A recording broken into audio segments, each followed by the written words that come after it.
cold evening wind swept through the crowded street, and people hurried past without noticing the tiny girl standing alone near the billionaire's car. But before the story truly begins, imagine this moment. A trembling little voice rising through the noise of the city, so soft it could be mistaken for the wind itself.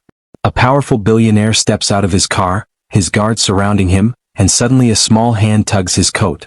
What she says next will freeze his guard, break the billionaire's routine, and unravel a truth no one expected. Now let's begin. The billionaire Adrian Cole had just arrived at one of his company's charity events, the kind that made headlines and polished reputations. His security team stepped out first, checking the area, scanning every face. But what they didn't expect to see was a tiny girl no older than 7, barefoot, wearing a thin faded dress despite the biting cold. She stood too close to the luxury car, her little fingers rubbing together as if trying to warm themselves. When Adrian stepped out, adjusting his suit, he barely saw her at first. He was already thinking about the speech he had to give, the investors waiting inside, the cameras flashing. But then he heard the small voice. "Sir, can I have some food?" Adrian paused mid-step.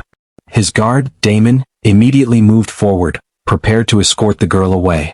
But something in her tone made Adrian raise his hand to stop him. The girl swallowed nervously, her eyes wide but hopeful. "Please, just a little. My stomach hurts." Adrian wasn't a cruel man, but he was a man of routine and logic.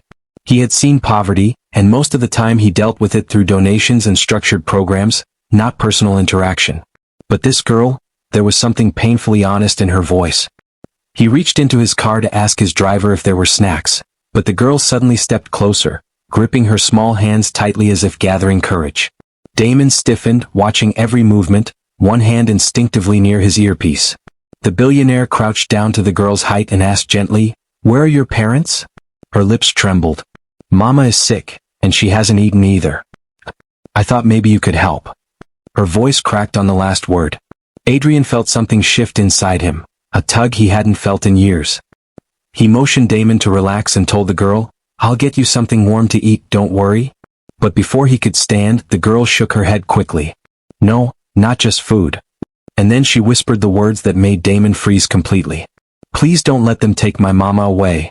Adrian blinked, confused. Damon's eyes widened. This was no ordinary request. The billionaire leaned closer. "Who wants to take her away?" The girl hesitated, tears filling her eyes. "The people from the building, they say we can't stay because we can't pay. They said they'd come tonight." Damon straightened, instantly alert. This wasn't a random homeless child. This was a child about to lose the only family she had. Adrian stood slowly, processing the weight of her words. He looked down at her shaking form and realized she wasn't asking for food, she was asking for rescue. The billionaire's voice softened. "Where is your mother?" The girl pointed down the street. "In the old blue building, 3rd floor. She can't walk much." Without another word, Adrian signaled Damon to follow and extended his hand to the girl. She slipped her small hand into his, trusting him instantly. They walked together toward the worn-down building, its walls cracked, paint peeling, windows taped from the inside. When they reached the apartment, Adrian saw a woman lying on a thin mattress, her breathing weak, her hands trembling. She tried to sit up when she saw them but couldn't. "I'm sorry," she whispered. "My daughter. She didn't mean to bother you." Adrian knelt beside her. "She did the right thing."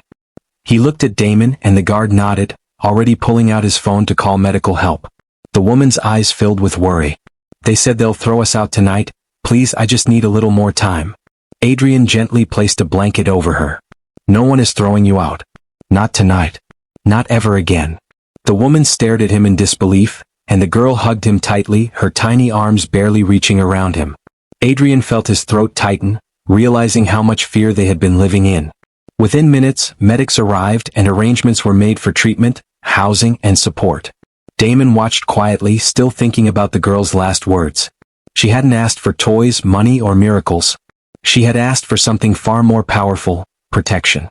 As the ambulance doors closed and the mother was taken safely away, the girl tugged Adrian's sleeve again.